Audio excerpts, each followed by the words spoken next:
Hello बच्चों, क्या हाल चाल आप सभी के। मैं आपका टीचर, आपका मेंटर, आपके फिजिक्स का हमसफर, नीट का हमसफर जगजोत सर। और आज दोबारा से आप लोगों के सामने हाजिर हूं यकीन 2.0 में। और मैं आप लोगों के लिए लेके आया हूं प्रीवियस ईयर क्वेश्चन, यानी कि past year question centre of मास से। भाई आज हमें सेंटर ऑफ मास के प्रीवियस ईयर क्वेश्चन रिकॉर्ड करने हैं, बेसिकली सारे क्वेश्चन डिस्कस करने हैं आप लोगों के साथ। बट सेंटर ऑफ मास से इतने सारे क्वेश्चंस नहीं है कि एक सेशन में हम डिस्कस करें, बहुत कम क्वेश्चंस हैं, इसलिए मैंने थोड़े से रोटेशन को भी ऐड किया है। मैंने सारे नहीं, बेसिकली अगर हम ध्यान से देखें सेंटर ऑफ मास और रोटेशन दो अलग अलग चैप्टर्स भी हैं, और अगर आप एनसीईआरटी में देखो तो वो एक साथ भी दिए गए हैं। अलग बुक्स में जाओगे, एचसी वर्मा जाओगे तो अलग अलग चैप्टर्स की टर्म में दिया है, और अगर आप एनसीईआरटी की बात करोगे तो एक ही चैप्टर में दिया है। इसलिए मैंने क्या किया है, दो लेक्चर्स इसके लिए आप लोगों के लिए बनाए हैं, प्रीवियस ईयर क्वेश्चंस के दो लेक्चर्स बनाए हैं, और दोनों में आधे आधे क्वेश्चंस डिवाइड कर दिए, क्योंकि सेंटर ऑफ मास के क्वेश्चन इतने ज्यादा नहीं है जितने ज्यादा क्वेश्चन रोटेशन से पूछे जाते हैं, यानी कि रोलिंग मोशन से, रोटेशन से, प्योर रोटेशन से, वहां से क्वेश्चन ज्यादा आते हैं। तो इसका मतलब है आज हम डिस्कस करेंगे सेंटर ऑफ मास प्लस कुछ क्वेश्चंस रोटेशन के, और अगले लेक्चर में जो बचे कुछ क्वेश्चंस है प्रीवियस ईयर वो सारे रोटेशन के मैं आप लोगों के साथ डिस्कस करूंगा। आई होप प्रीवियस लेक्चर्स आप सभी को मिल गए होंगे और सारे क्वेश्चंस आप उनके सॉल्व कर चुके होंगे। आप लोगों को काफी हेल्प मिल रही होगी, आप लोगों की जैसे रिक्वायरमेंट थी पीवाईक्यू की, वो हम लोग यहां पूरी कर रहे हैं। सो बिना वक्त को बर्बाद किए हम सीधा क्वेश्चन की तरफ चलते हैं। जो भी चर्चा करेंगे क्वेश्चन पे करेंगे। तो अगला जो आप लोगों के सामने आने वाला है वो क्वेश्चन है। सो पहला क्वेश्चन आप लोगों के सामने मैं यहां दिखा रहा हूं, ये सेंटर ऑफ मास से क्वेश्चन है बच्चे। बहुत सिंपल फॉर्मूला बेस्ड क्वेश्चन है। क्वेश्चन कहता है two particles of masses 5 kilogram and 10 kilogram respectively are attached to the two ends of a rigid rod of length 1 meter with negligible mass. The center of mass of system from 5 kg particle is nearly at a distance of. बहुत simple question है, to body system के लिए कह रहा है। आपके पास एक rod है जिसको हमें मासलेस लेना है, मतलब इसकी कोई जरूरत नहीं है, आप सिर्फ इतना मान सकते हो एक लीनियर डिस्टेंस पे दो ऑब्जेक्ट पड़े हैं, जिनमें से एक का मास आप लोगों को दिया गया, ये पॉइंट मास ले सकते हैं हम, ये दे रखा है आपको 5 किलोग्राम, और दूसरा आप लोगों को दिया गया 10 किलोग्राम। और जो इन दोनों के बीच का सेपरेशन है, जो इन दोनों के बीच का डिस्टेंस है, वो हमें दिया गया 1 मीटर, है ना। यही है ना, हमारे क्वेश्चन में 1 मीटर दिया गया, ठीक है।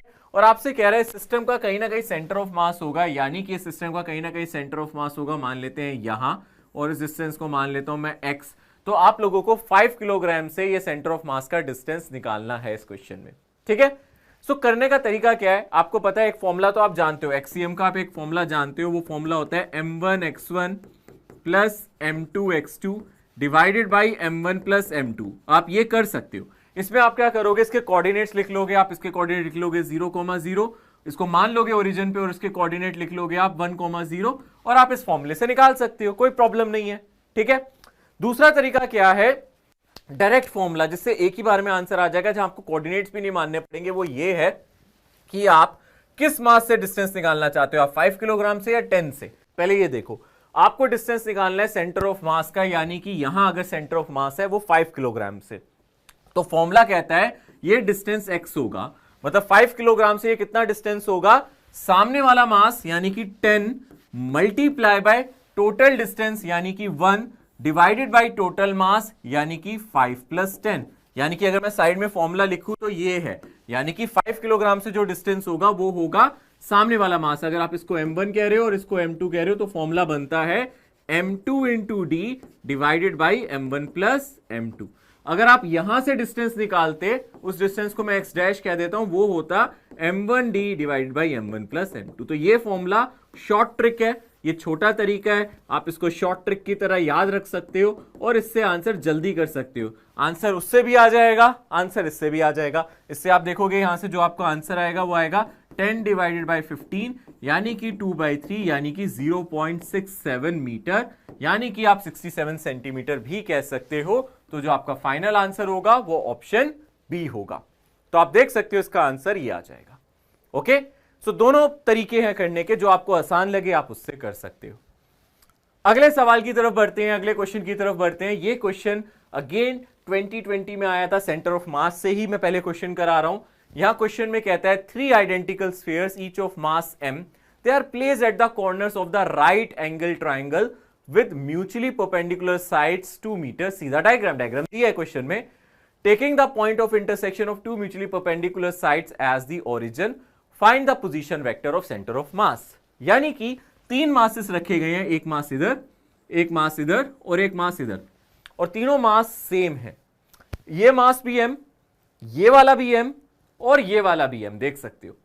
और आपको बोला गया है, जैसा कि सवाल में दिया गया है, कि एक मास को आप ओरिजिन पे मान लो, यानी कि 0,0 पे, और फिर आप लोगों को पोजीशन वेक्टर निकालना है सेंटर ऑफ मास का।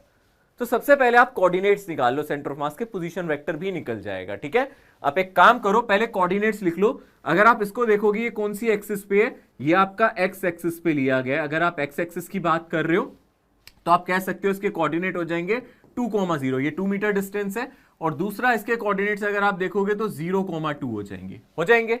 तो अगर आप आपसे मैं बोलूं एक्ससीएम वाईसीएम निकालो, अगर आप एक्ससीएम निकालोगे तो आप देख सकते हो तीनों मासेस में से सिर्फ इसके पास एक्स कोऑर्डिनेट है, यानी कि 2 मल्टीप्लाई बाय इसका मास कितना हो जाएगा, m, है ना, जो भी इसका मास है कितना दिया गया m, इसका एक्स कोऑर्डिनेट 0 है तो 0 इंटू m, इसका एक्स कोऑर्डिनेट 0 है तो 0 इंटू m, तो सिर्फ ऊपर आएगा 0 और 2m, और डिवाइडेड बाई टोटल मास जो कि आ जाएगा आप लोगों का 3m। टोटल मास कितना हो जाएगा, m plus m plus m। तो देखा जाए ये जो कोऑर्डिनेट आएगा वो आ जाएगा 2/3।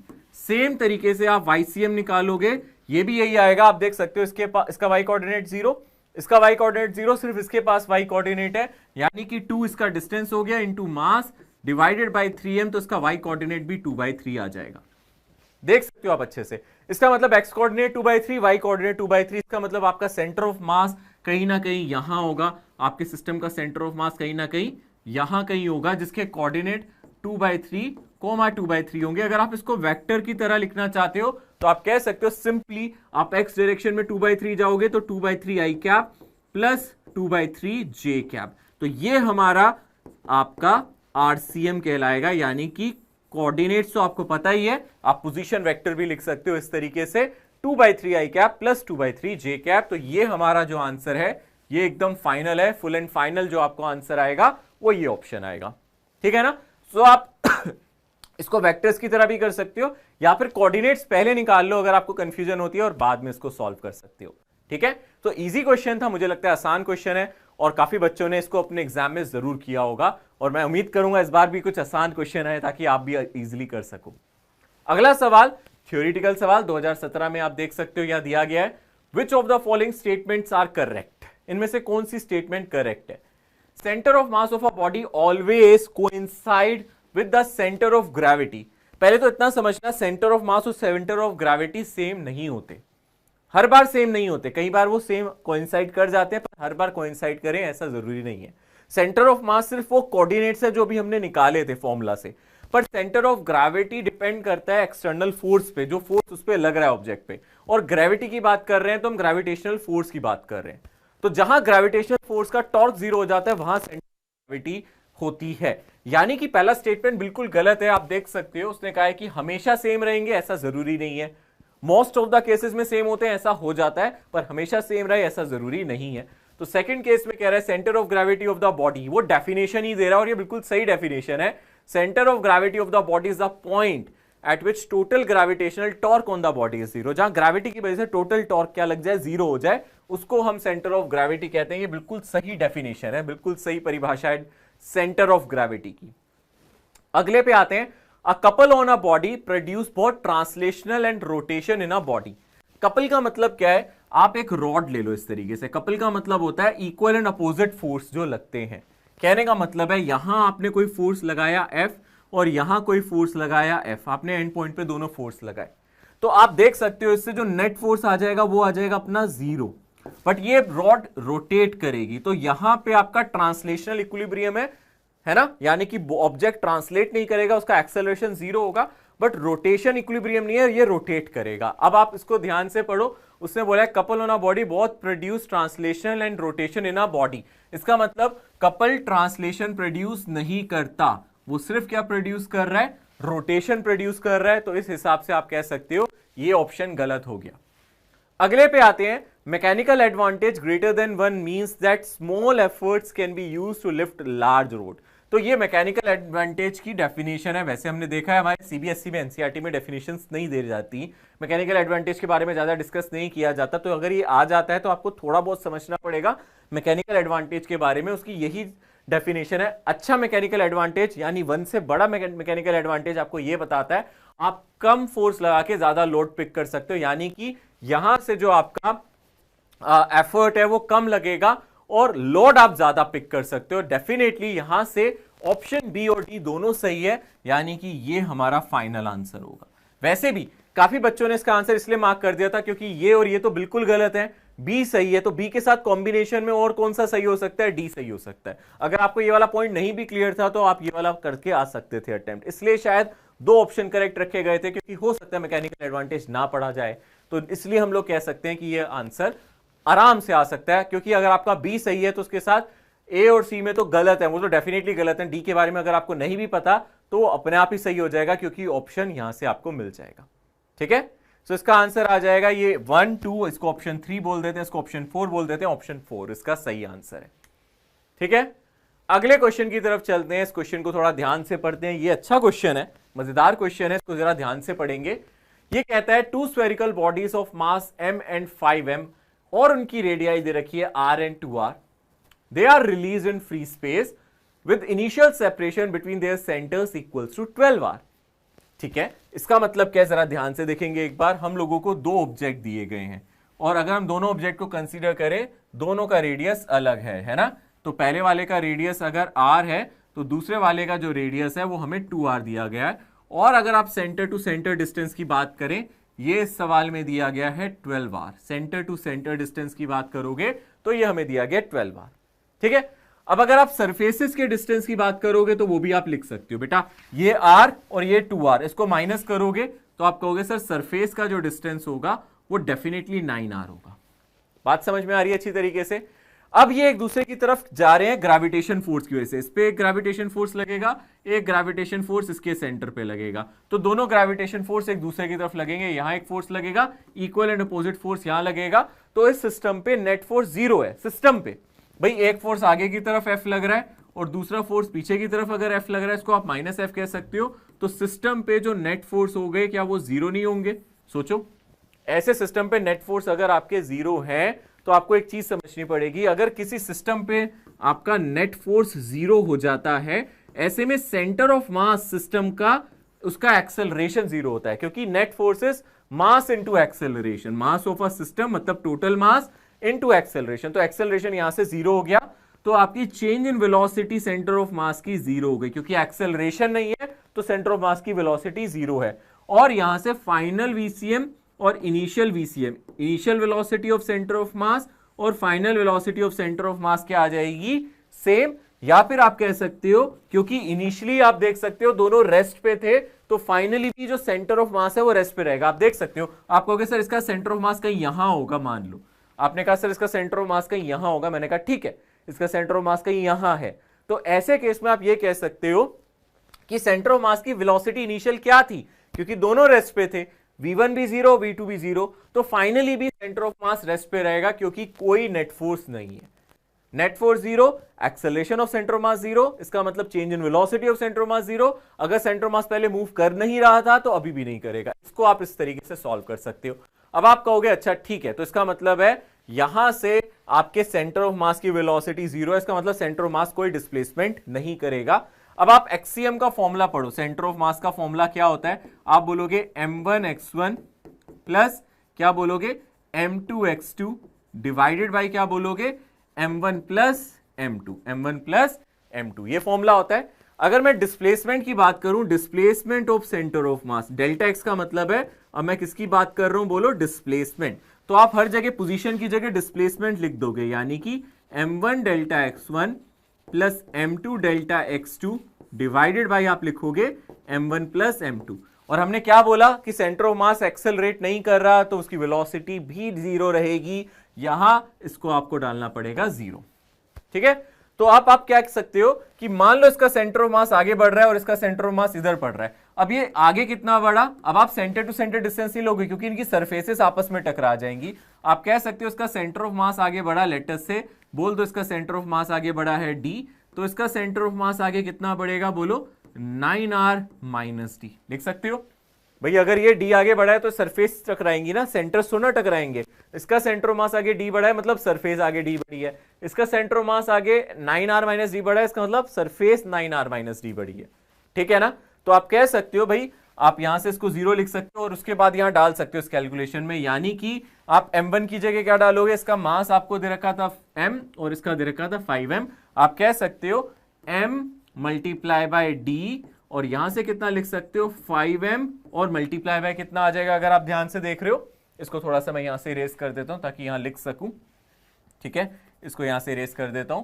तो इसको आप कितना लिख सकते हो 5m, और इसका डिस्प्लेसमेंट कितना है अगर आप ध्यान से देखोगे, ये है 9r माइनस डी। इसको आप लिख सकते हो 9r माइनस डी, है ना, और divided by m1 plus m2, ये हो जाएगा 6m। अब देखो 6m तो 0 में चला जाएगा, पर एक चीज याद रखना, इसका डिस्प्लेसमेंट लेफ्ट है तो इसको नेगेटिव रखो, इसका डिस्प्लेसमेंट राइट है तो पॉजिटिव रखो। इसलिए मैं क्या करूंगा, आप देख रहे हो ध्यान से, यहां इसलिए मैं नेगेटिव डालूंगा। क्यों नेगेटिव डाल रहा हूं, समझ में आ रहा है, ये मास हो गया, ये डिस्प्लेसमेंट है और डिस्प्लेसमेंट नेगेटिव होगा, इसलिए यहां डाल दिया।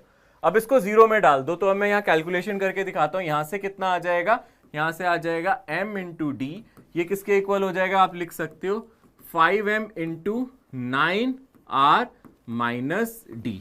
तो आप इसको सॉल्व करो, यहां से आपका कितना आ जाएगा, आप इसको सॉल्व करो यहां से आ जाएगा 6md, यहां से आ जाएगा आपका 6 टाइम्स md, ये आ जाएगा आपका कितना 45, है ना, mr। तो यहां से आपकी जो d की वैल्यू आएगी वो आएगी 7.5r, d की वैल्यू आ जाएगी 7.5r। एक बार दोबारा से समझाता हूं, कई बच्चों ने हो सकता है ये मेथड पहली बार देखा हो तो उनको लग रहा होगा मुश्किल है, पर मैं आपको बताऊं ये इजी मेथड है। इसके अलावा और भी मेथड है इसको करने के, एक्सेलरेशन वगैरह से निकाल लो, कुछ वैसे कर लो, वो भी मेथड है, पर ये मेथड ज्यादा आसान है अगर आपको समझ में आता है, तो इसलिए समझ लो, क्योंकि अगली बार ऐसा क्वेश्चन आएगा इस मेथड से करोगे जल्दी होगा। यहां इस क्वेश्चन में जो फोर्सेज है वो इक्वल एंड अपोजिट है, तो नेट फोर्स 0 डालो, एक्सेलरेशन 0 आएगा। एक्सेलरेशन 0 का मतलब है वेलोसिटी जो सेंटर ऑफ मास की है वो बदलेगी नहीं। तो ये दोनों पहले रुके हुए थे तो उनका सेंटर ऑफ मास भी रुका होगा। अगर दोनों मूव करेंगे तो सेंटर ऑफ मास मूव नहीं करेगा, क्योंकि उसकी पहले वेलोसिटी 0 थी तो बाद में भी 0 होगी, क्योंकि एक्सेलरेशन 0 है। फिर मैंने वही किया, ये एक्सीएम का फॉर्मूला डाला, तो डेल्टा एक्सीएम का फॉर्मूला डिस्प्लेसमेंट का फॉर्मूला, और इसको डाल दिया 0 क्योंकि डेल्टा एक्सीएम 0 है, क्योंकि सेंटर ऑफ मास हिल नहीं रहा है। तो फिर उसको मैंने यहां डाल दिया। अब यहां डिस्प्लेसमेंट नेगेटिव है इसलिए माइनस साइन डाला। और ये याद रखना सरफेसेस टकराएंगी आपस में। मैंने डिस्टेंस 12r नहीं लिया, यहां से 12r centre to centre distance है, पर सेंटर नहीं टकरा रहे, सरफेस टकरा रही है, इसलिए सरफेस का सरफेस से डिस्टेंस लिया। फिर आप देख सकते हो बस कैलकुलेशन है, और अगर आप इसको सॉल्व करोगे तो आप अगर इसको सॉल्व करोगे तो यहां से जो d की वैल्यू आएगी वो 45/6 आएगी, और आप उसको 7.5 लिख सकते हो। तो यहां से आपका जो आंसर आ जाएगा वो ये 2 ऑप्शन आ जाएगा। ओके, अगले सवाल की तरफ बढ़ते हैं। अगला सवाल क्या है जरा देखते हैं, ये क्वेश्चन क्या है। 3 masses are placed on x-axis, 300 gram at origin, 500 gram at 40 centimeter, 400 gram at 70 centimeter. The distance of center of mass from the origin. अब ये सवाल बहुत सिंपल है, आप आराम से कर सकते हो। आपको पता है एक मास आपका 300 ग्राम है, पहला वाला मास आपका 300 ग्राम है ना। ये आप m1 लिख सकते हो। ये अपने को कितना दिया है, ये ओरिजिन पे दिया है ना बच्चे, ये अपने को ओरिजिन पे दिया है।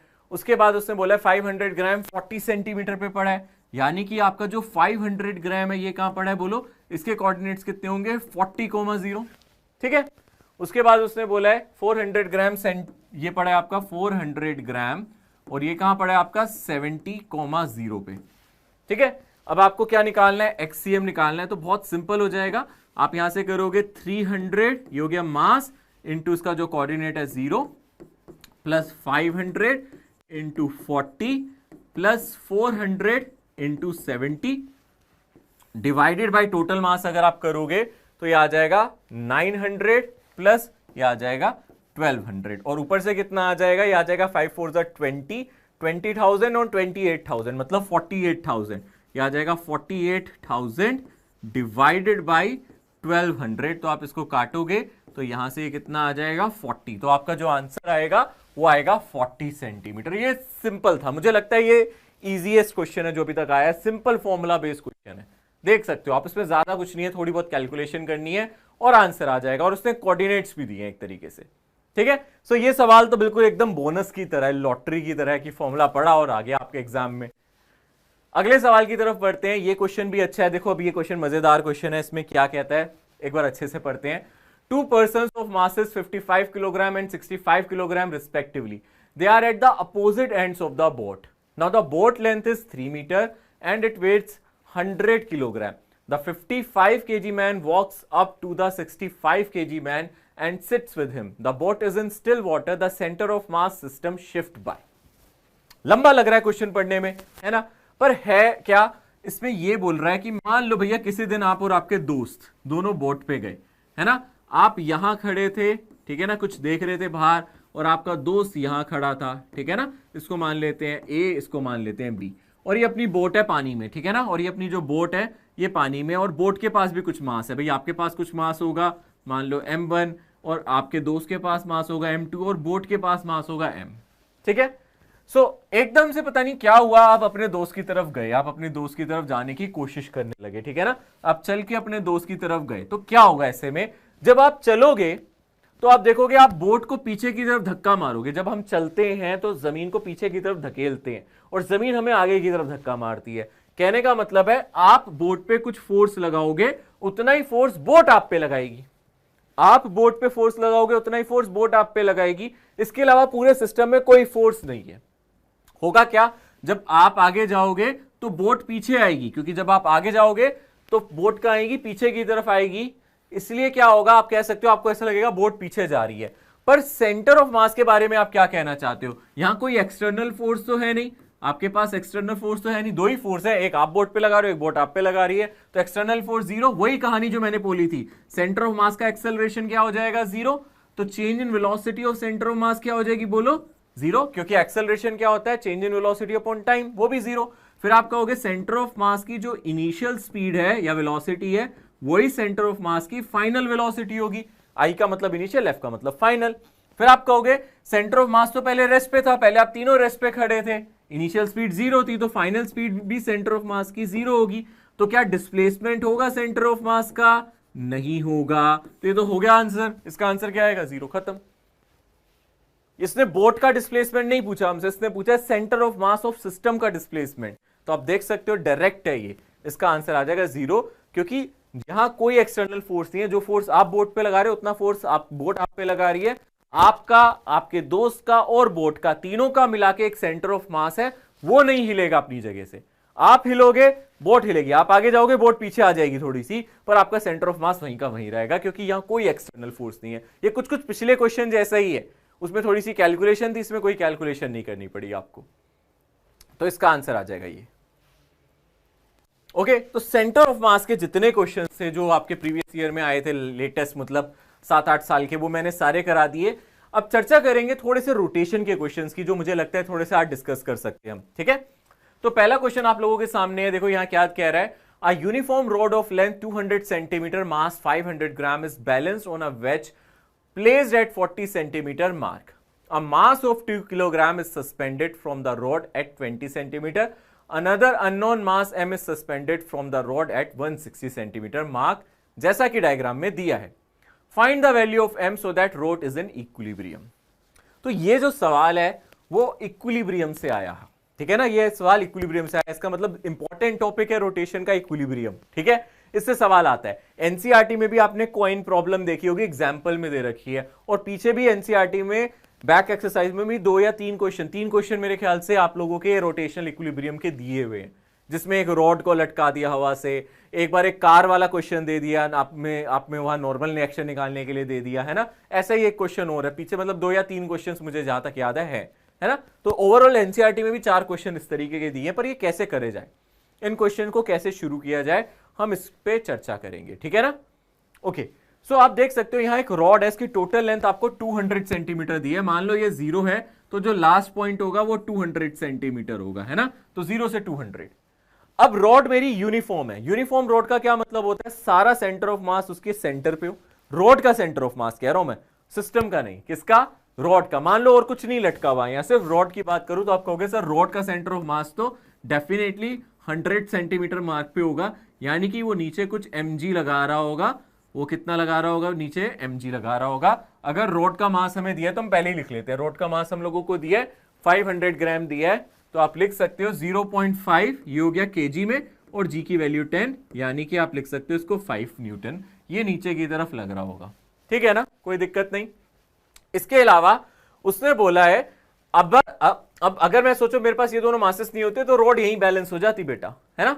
बट यहां उसने बोला एक मास आपने यहां हैंग कर दिया और एक मास आपने यहां हैंग कर दिया और ये इक्विलिब्रियम आ रहा है, कहने का मतलब है ये जो बैलेंस पॉइंट आ रहा है वो 40 सेंटीमीटर पे आ रहा है। अब यहां ना तो रोड ट्रांसलेशन कर रही है ना रोटेशन कर रही है, तो यहां दो इक्विलिब्रियम होंगे, ट्रांसलेशनल और दूसरा रोटेशनल, यानी कि इस सिस्टम पे जो नेट फोर्स है वो भी हमारा जीरो होगा और सिस्टम पे नेट टॉर्क भी जीरो होगा। नेट फोर्स जीरो होगा, इसको बोलते हैं ट्रांसलेशनल इक्विलिब्रियम और इसको बोलेंगे हम rotational equilibrium. Translational rotational, translation equilibrium rotational. अब ये जो सवाल है इसमें दोनों इक्विलिब्रियम लगाने की जरूरत नहीं है, आप चाहो तो लगा सकते हो, बट यहां जो सवाल सॉल्व होगा वो सिर्फ रोटेशनल इक्विलिब्रियम से ही हो जाएगा। अब रोटेशनल इक्विलिब्रियम का मतलब है नेट टॉर्क जीरो होना। और इसको समझने के लिए हम क्या करेंगे, हम ना यहां खड़े हो जाएंगे जहां आपने क्या लगा रखा है अपना, सोचो यहां आपने क्या लगा रखा है, बोलो, जहां से आपने वेज लगा रखा है। अब मेरे हाथों को आप रोड समझ लो, ये मैं यहां खड़ा हो गया, ये वेज की जगह मैं खड़ा हो गया, समझो ये मैं हूं, है ना, समझो ये हम है, ठीक है, मैं यहां खड़ा हो गया। अब मेरे राइट वाले हैंड पे आपने एक 2 kg का लटका रखा है मास, ये मुझे कैसे घुमा सकता है, जो 2 kg का मास है वो नीचे की तरफ ले जाएगा, मतलब मैं कैसे घूमूंगा, सोचो जो मेरे राइट वाले हैंड पे है, अरे ये वाले मास की बात कर रहा हूं, ये मुझे कैसे घुमाएगा, ऐसे घुमाएगा ना, कहां घुमाएगा बोलो, ऐसे घुमाएगा ना, कैसे घुमाएगा, क्लॉक या एंटी क्लॉक, सोचो कैसे घुमाएगा, ये कैसे घुमाने की कोशिश करेगा, ऐसे, यानी कि एंटी क्लॉक, ये हमें कुछ एंटी क्लॉक घुमाएगा, यानी कि ऐसा टॉर्क देगा जो मुझे क्या घुमाए, एंटी क्लॉक टॉर्क देगा एक तरीके से। बात समझ में आती है। अब बात करूं mg की, अब ध्यान से फिर खड़े हो जाता हूं मैं यहां, mg की, mg कहां है मेरे राइट हैंड पे या लेफ्ट हैंड पे, मैं ये खड़ा हूं, मानो ये मेरा लेफ्ट हैंड है, ये मेरा राइट हैंड है, तो mg कहां लग रहा है मेरे लेफ्ट हैंड पे, वो कहां ले जा रहा है नीचे, वो मुझे कहां ले जा रहा है नीचे, तो वो मुझे ऐसे घुमाएगा, वो मुझे कैसे घुमाएगा, ऐसे घुमाएगा, यानी कि वो कुछ टॉर्क देगा, और कैसे देगा बोलो, वो टॉर्क देगा, वो कैसे देगा, क्लॉकवाइज, वो कैसे टॉर्क देगा बोलो, क्लॉकवाइज टॉर्क देगा। और इस बात की बात करूं तो ये भी मुझे कैसे घुमाएगा, ये भी मेरे लेफ्ट हैंड पे, ये भी मुझे ऐसे घुमाएगा, यानी कि ये भी कुछ टॉर्क देगा, और वो कैसा टॉर्क देगा बोलो, क्लॉकवाइज, ये भी कैसा टॉर्क देगा बोलो, ये भी मुझे टॉर्क देगा क्लॉकवाइज। बात समझ में आई अच्छे से। अब आप सोचो क्या मैं घूम रहा हूं, मैं तो इक्विलिब्रियम में हूं, मेरे को यहां वाले मासेस यहां घुमाना चाहते हैं, यहां वाले लेफ्ट वाले मासेस क्या कहते हैं, इधर घूम जा, राइट वाले मासेस कहते हैं इधर घूम जा, पर ना तो मैं इधर घूम रहा हूं ना इधर, मैं ऐसे बैलेंस्ड हूं, यानी कि इस हाथ का टॉर्क और इस हाथ का टॉर्क बैलेंस होना चाहिए ना, यानी कि क्लॉक और एंटी क्लॉक जो टॉर्क है उनका मैग्नीट्यूड बराबर होना चाहिए, ठीक है। तो मैं वही करूंगा, मैं कहूंगा जो मेरा क्लॉक वाला टॉर्क है वो निकाल लेता हूं, और जो मेरा एंटी क्लॉक वाला टॉर्क है, एसी मतलब एंटी क्लॉक वाला टॉर्क है, ए क्लॉक लिख देता हूं ताकि कंफ्यूज मत होना, ये दोनों निकाल लेता हूं और सामने इक्वेट कर देता हूं। तो क्लॉक वाले टॉर्क कौन है बोलो, ये वाला टॉर्क और ये वाला मास टॉर्क देगा। टॉर्क क्या होता है, यहां से आपका परपेंडिकुलर डिस्टेंस, फोर्स ये है ना मेरा mg, ये मेरा फोर्स है नीचे mg, और ये डिस्टेंस कितना है 40, और ये कितना हो जाएगा बोलो, ये डिस्टेंस हो जाएगा 60 सेंटीमीटर, हो जाएगा ना, ये डिस्टेंस कितना हो जाएगा 60 सेंटीमीटर। तो क्लॉक वाला टॉर्क हो गया 60 सेंटीमीटर, टॉर्क होता है ना distance multiply by perpendicular distance into force, तो परपेंडिकुलर डिस्टेंस 60 हो गया और फोर्स कितना हो गया mg यानी कि 5 लिख दिया मैंने यहां से। इतना याद रखना, सारी लेंथ मैं सेंटीमीटर में ले रहा हूं, ले सकता हूं मैं, अदरवाइज मुझे लेंथ ऐसा यूनिट में करनी होती, अगर ये भी सेंटीमीटर में ले रहा हूं, ये भी सेंटीमीटर, तो इसको भी सेंटीमीटर में ले लूंगा चलेगा।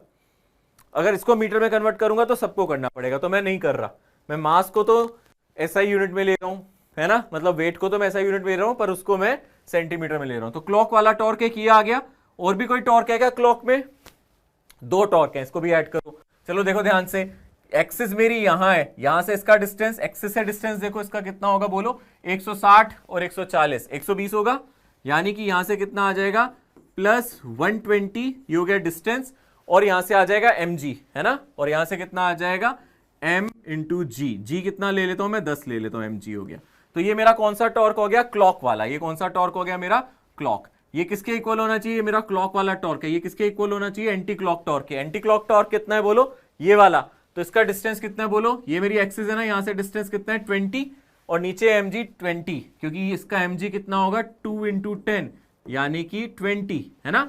तो आप बोलोगे यहां से एंटी क्लॉक टॉर्क मिलेगा, जो डिस्टेंस है वो है 20, और वेट यानी कि फोर्स कितना है आपका 20, ठीक है।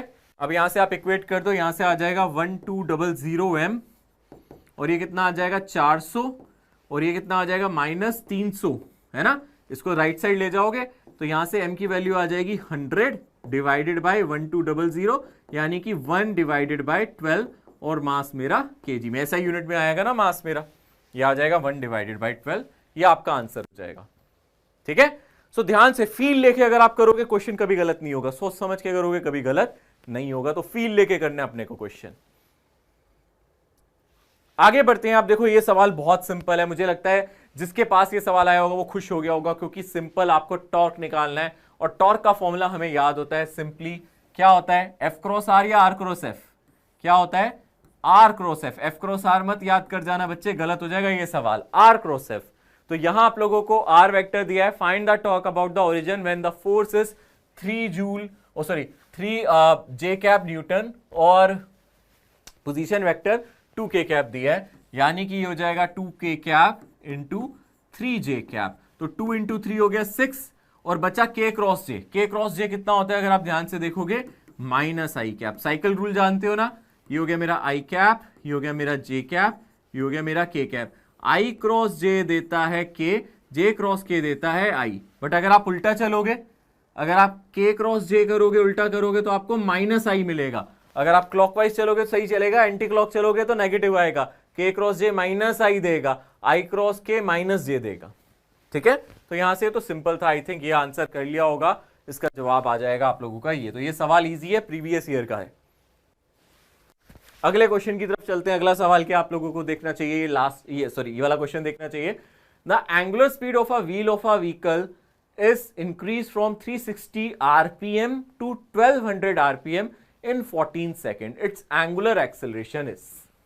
ठीक है ना, सो यहां इक्वेशन ऑफ मोशन लगानी है रोटेशन में, रोटेशन में भी इक्वेशन लगती है, जैसे आप लिखते हो v is equals to u plus a t ना, वैसे यहां क्या लिख सकते हो, final omega is equals to initial omega plus alpha into time, है ना। जैसे v square is equals to u square plus 2as लिखते हो, वैसे final omega is equals to initial omega का स्क्वायर प्लस 2 अल्फा थीटा, ऐसी आप तीनों इक्वेशन बना सकते हो।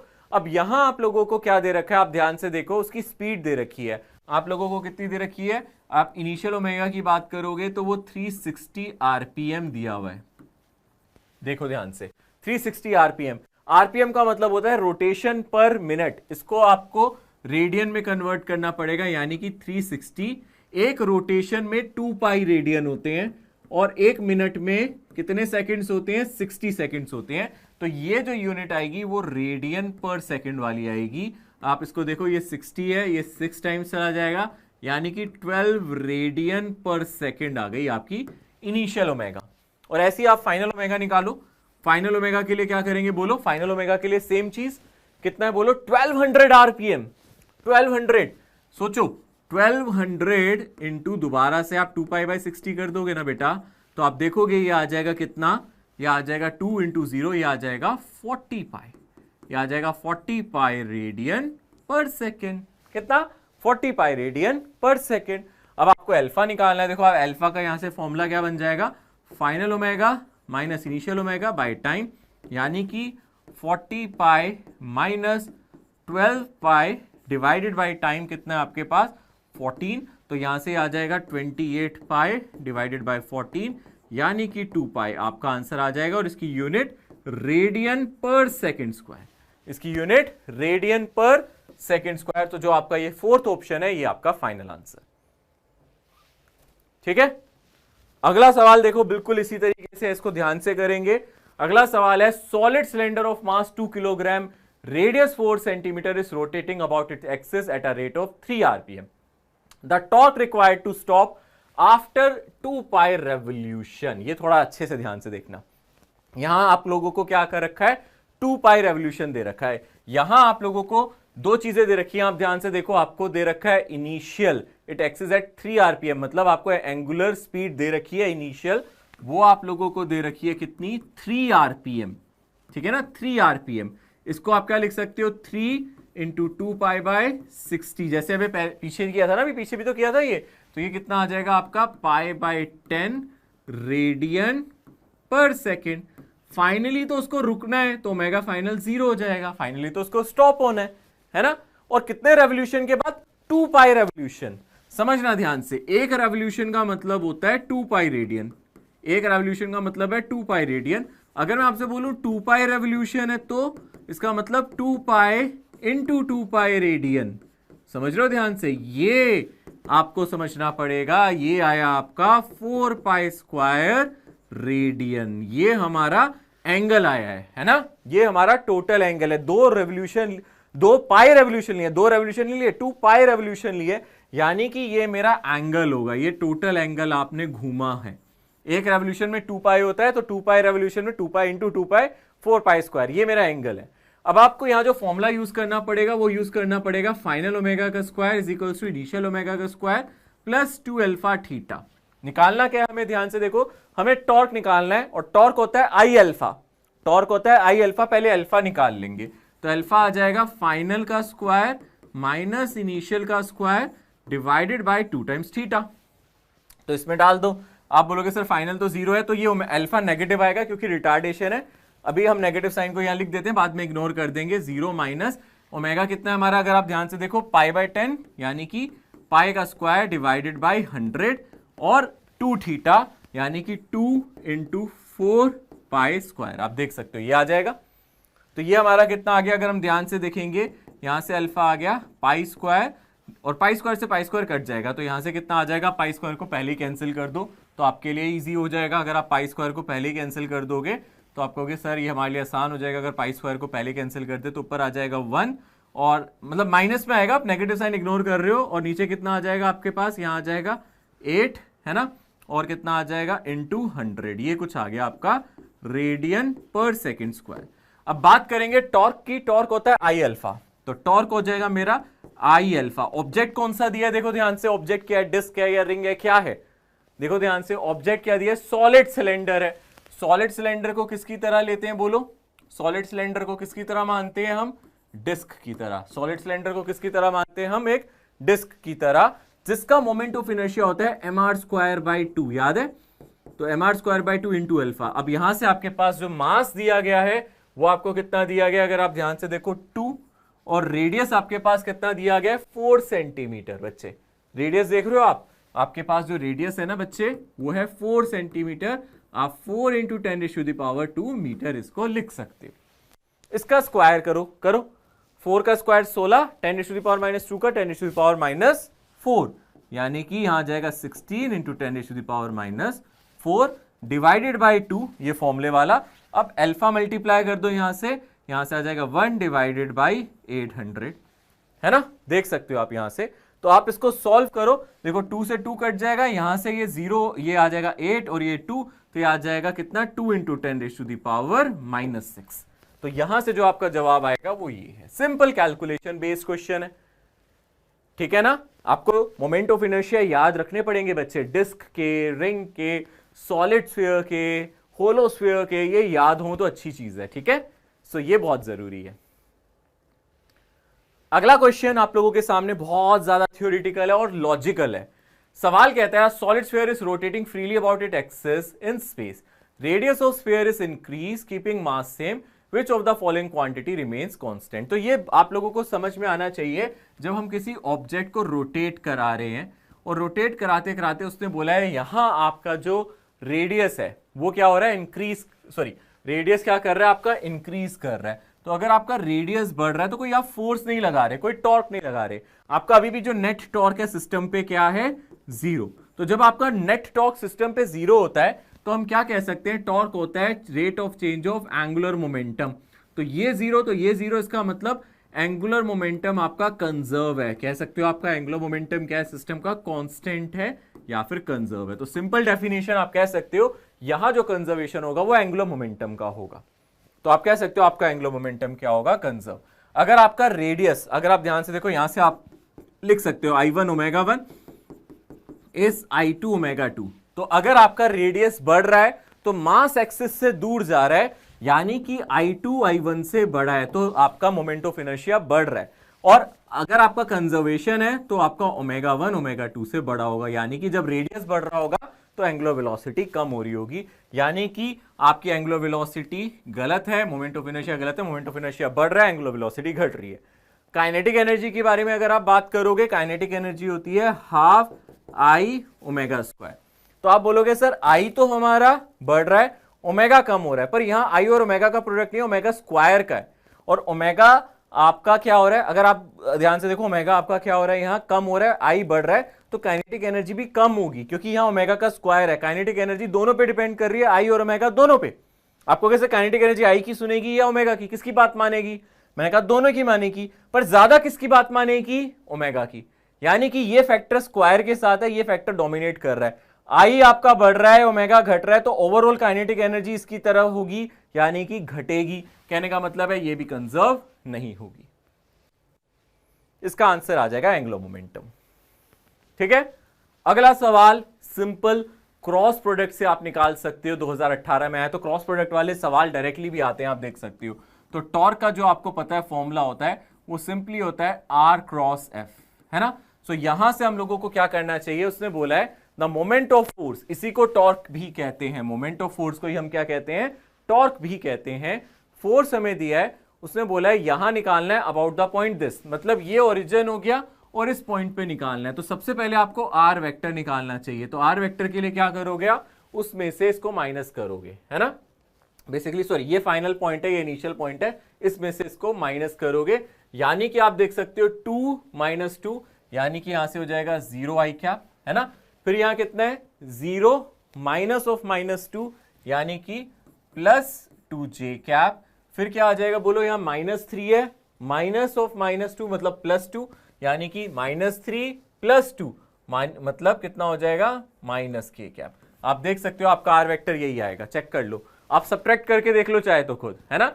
यहां से हम देख रहे हैं वो पॉइंट पे फोर्स लगा रहे हैं, तो वो माइनस ये करना पड़ेगा, ये इनिशियल पॉइंट है, वो फाइनल पॉइंट है, तो आर वेक्टर ऐसे बनेगा।